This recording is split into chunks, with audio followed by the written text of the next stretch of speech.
எல்லாருக்கும் வணக்கம். இன்னைக்கு ஒரு சூப்பரான மோர் குழம்பு தான் வைக்க போகிறோம். இந்த மோர் குழம்பு உங்கள் வீட்டில் வேறு குழம்பு வைக்க முடியாத சூழ்நிலையில் 5 நிமிஷத்தில் ரெடி பண்ணி முடிச்சிடலாம். அப்படி ஒரு டேஸ்ட்டாகவும் சுவையாகவும் இருக்கும். கணேஷ் பழனிவேலுங்கிற நம்ம சப்ஸ்கிரைபர் நண்பர் தான் இதை விரும்பி கேட்டிருக்காரு. அவருக்காகத்தான் இன்றைக்கி இந்த மோர் குழம்பு ரொம்ப சிம்பிளாக வச்சு காமிக்க போகிறோம்.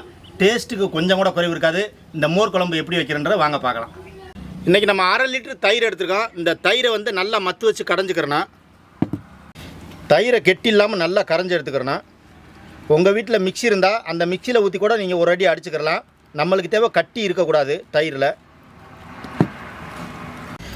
பாருங்கள், நல்லா கட்டி இல்லாமல் தயிரை கடைஞ்சி எடுத்துக்கிறேன்னா, 1 டம்ளர் அளவு தண்ணி சேர்த்துக்கிறலாம்.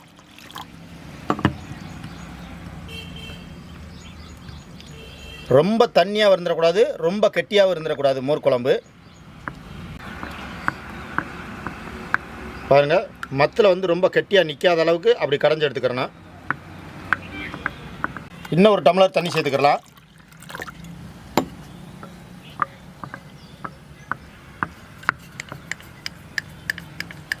இப்போ பாருங்கள், இந்த தயிரோட பக்குவத்தை பாருங்கள். இந்த மத்தில் பார்த்தாலே தெரியும், அப்படியே நல்லா வடிஞ்சு வருது பாருங்க. கெட்டியாக இல்லாமல் இந்த பக்குவத்தில் இருக்கணும்.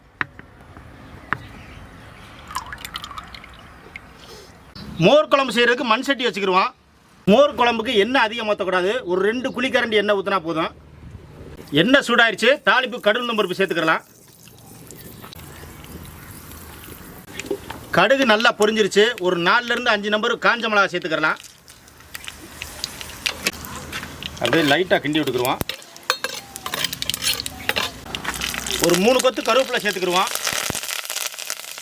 நறுக்கின சின்ன வெங்காயம் ஒரு கைப்பிடி அளவு சேர்த்துக்கலாம். சின்ன வெங்காயம் நல்ல டேஸ்ட்டாக இருக்கும். இந்த எண்ணெயிலே அப்படியே நல்லா வதக்கி விட்டுக்குருவோம். கட்டி பெருங்காயத்தை தட்டி வச்சுருக்கோம், அதை சேர்த்துக்கலாம். இந்த கட்டி பெருங்காயம் உடம்புக்கு அவ்வளவு நல்லது.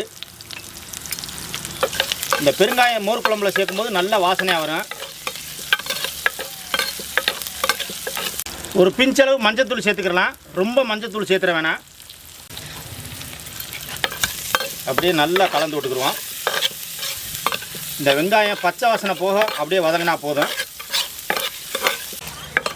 வெங்காயம் நல்லா பச்சை வாசனை போக வதங்கிருச்சு. இப்போ நம்ம நல்லா கலந்து வச்ச தயிரை சேர்த்துக்கலாம். நல்லா கடைஞ்சி வச்ச இந்த மோரை அப்படியே கலந்துக்கிடுவோம்.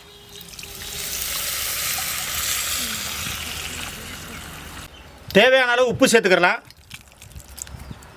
அப்படியே நல்லா கலந்து விட்ருவோம். இந்த டயத்தில் வந்து தீ வந்து மிதமான சூட்டில் எரிக்கணும். ரொம்ப தீ எரிச்சிடக்கூடாது. மோர் வந்து அப்படியே சூடானா போதும். மோர் குழம்பு பாருங்க, நல்லா சூப்பராக ரெடி ஆயிடுச்சு. அப்படியே கமண்டு அந்த சின்ன வெங்காயம்லாம் அப்படியே மிதக்க இருக்கு பாருங்க. இந்த சின்ன வெங்காயம் அந்த வரமிளகாயோடு அந்த மோர் குழம்பு ஊற்றி சாப்பாட்டில் சாப்பிட்றதுக்கு அவ்வளோ சூப்பராக இருக்கும்.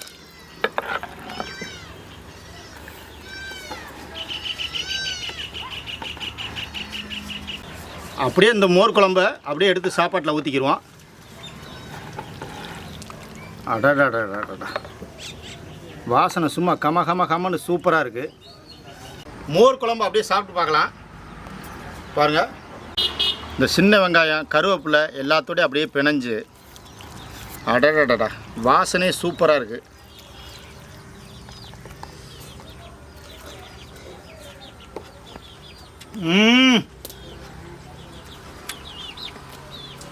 டேஸ்ட்னாலும் டேஸ்ட்டு, அப்படி ஒரு டேஸ்ட்டு சூப்பராக இருக்குது. அந்த சின்ன வெங்காயத்தோடு அப்படி சாப்பிட்றது அவ்வளவு ருசியாக இருக்குது.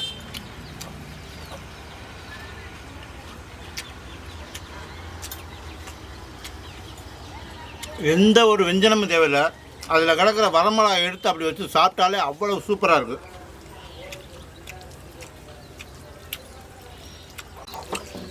அப்படியே இந்த மோர் குழம்பு மிதக்க அப்படி சாப்பாட்டில் ஊற்றி பிசைஞ்சு அடிக்கும்போது அவ்வளவு டேஸ்ட்டாக இருக்குது.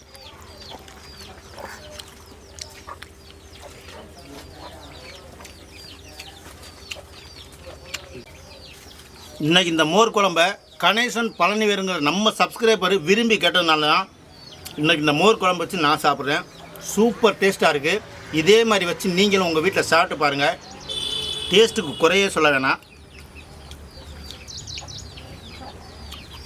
ரொம்ப விரும்பி சாப்பிடலாம். குழந்தைங்களாம் ரொம்ப விரும்பி ஒரு கை சோறு கூடயே வாங்கி சாப்பிடுவாங்க, அவ்வளோ ருசியாக இருக்குது.